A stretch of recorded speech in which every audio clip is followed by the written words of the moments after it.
What's up mga bro? Andito tayo ngayon sa Rich Royal Indian Cuisine. At first time ko makakatikim ng mga Indian food. At sa sobrang excited ko pare, intro pa lang kakagat na tayo.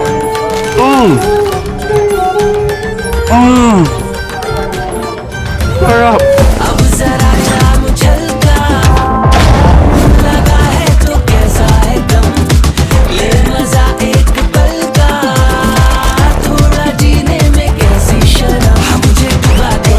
Kami ngayon ni Russell kasi matitikman namin yung iba't ibang putahe pare. Galing ibang bansa pa to men. At marami na rin silang branches at matitikman natin ngayon yung dito sa QC. Ready ka na ba? Oh men, papatumbling tayo sa sarap. Oo, kaya mo papatawing Proter. Let's go!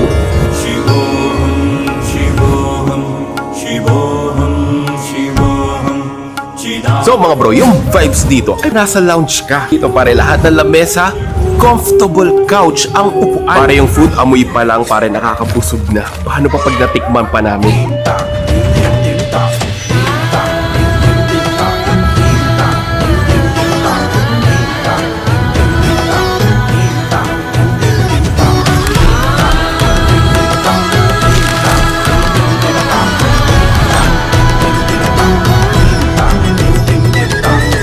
Napakasarap.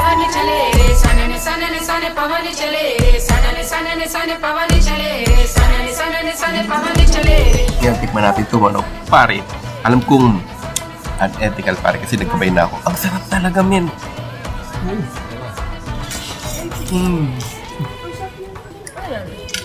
Grabe, pare. Parang punta ng India. Sarap.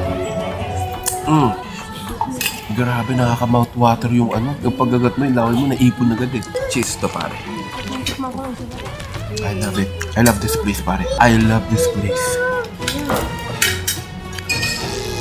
Man, kung sa QC lang kayo, dapat yung matikman to. Pero hindi lang sila actually sa QC eh. Nakita ko sa Boracay, sa MOA. Ang dami kalat na, guys. Sobrang sarap. Must try, bro.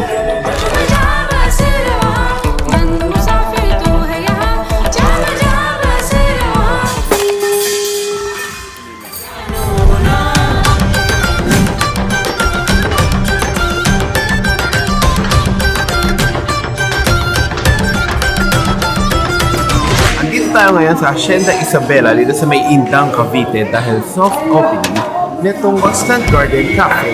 Kapihan ni Miss Kule Desma. Tor, kantahin mo nga yung Maui Wawi.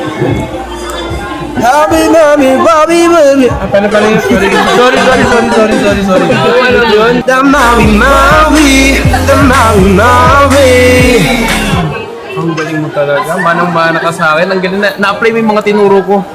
Good job. Kaya pala pinagbabasa ko.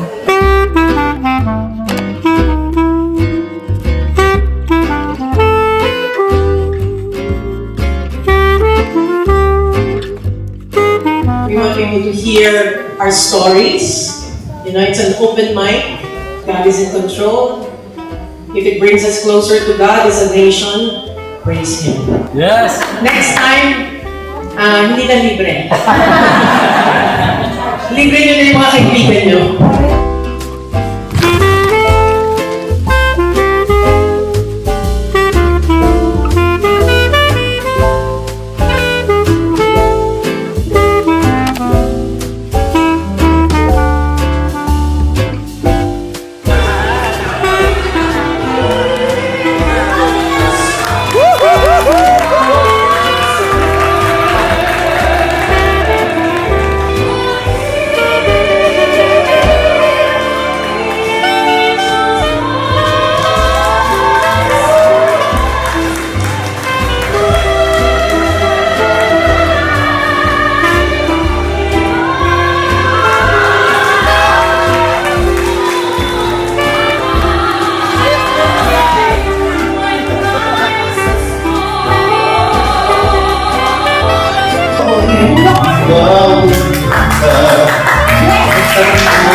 And also, we were from the voice team, so give it up for Thor Valiente and Pia Calabar.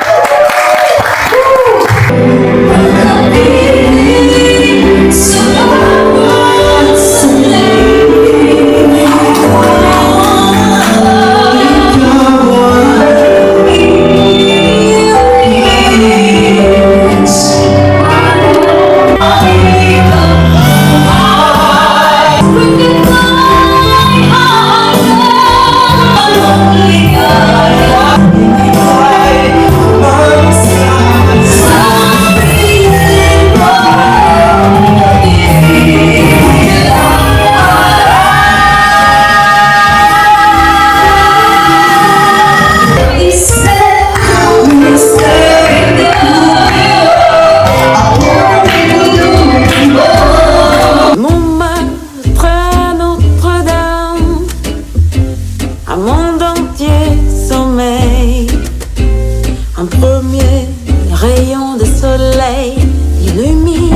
If I had to without you, my days would all be empty. Nights would seem so long. Dreams are young and we both know you'll take me where you wanna go. Hold me now, touch me now. I don't wanna live without you.